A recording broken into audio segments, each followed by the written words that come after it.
Pinakakansela ng Department of Transportation ang lisensya ng driver na nambundol ng nakaalitang minor de edad na rider sa Rizal. Sa Lapu-Lapu, Cebu, patay ang isang bata matapos masagasaan ng nakatulog na driver.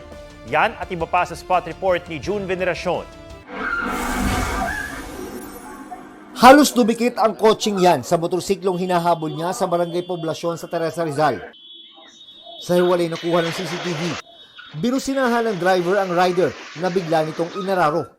Bumaba ang driver ng kotse, sabay sumbat sa 15 anyos na rider na papasok na sana sa eskwela noon. Huwag ka tatakbo, hindi pa yan, pasensya lang.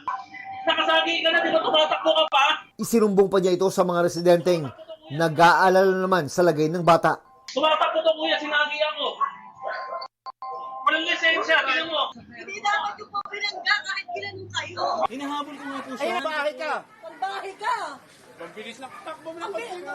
Alam mo na Umiingit pa nga gulong itong kotse mo eh. Sa investigasyon ng pulisya, nasagi raw ng motorsiklo ang kotse pero hindi ito huminto kaya nagkahabulan. Una, napagkasunduan na sasagutin ng driver ang sira sa motor at lahat ng gastusin sa ospital ng rider.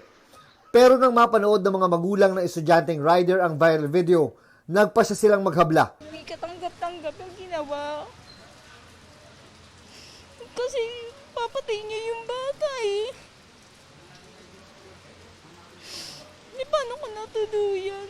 Tumangging magbigay ng pahayag ang driver ng kotse. Pinagutos ko na po sa LTO na hanapin yung driver na yan.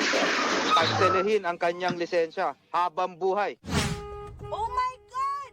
Sa Davao City, inararo ng wing van truck ang isang taxi.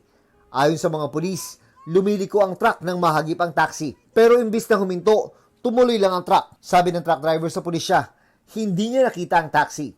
Walang nasugatan sa insidente. Nagkaayos na ang dalawang driver. Tumilapo naman sa kalsada ang babaeng yan nang sagasaan siya ng MPV sa Lapu-Lapu City, Cebu. Di nahagip sa dashcam pero may dalawa pang nasagasaan ng MPV.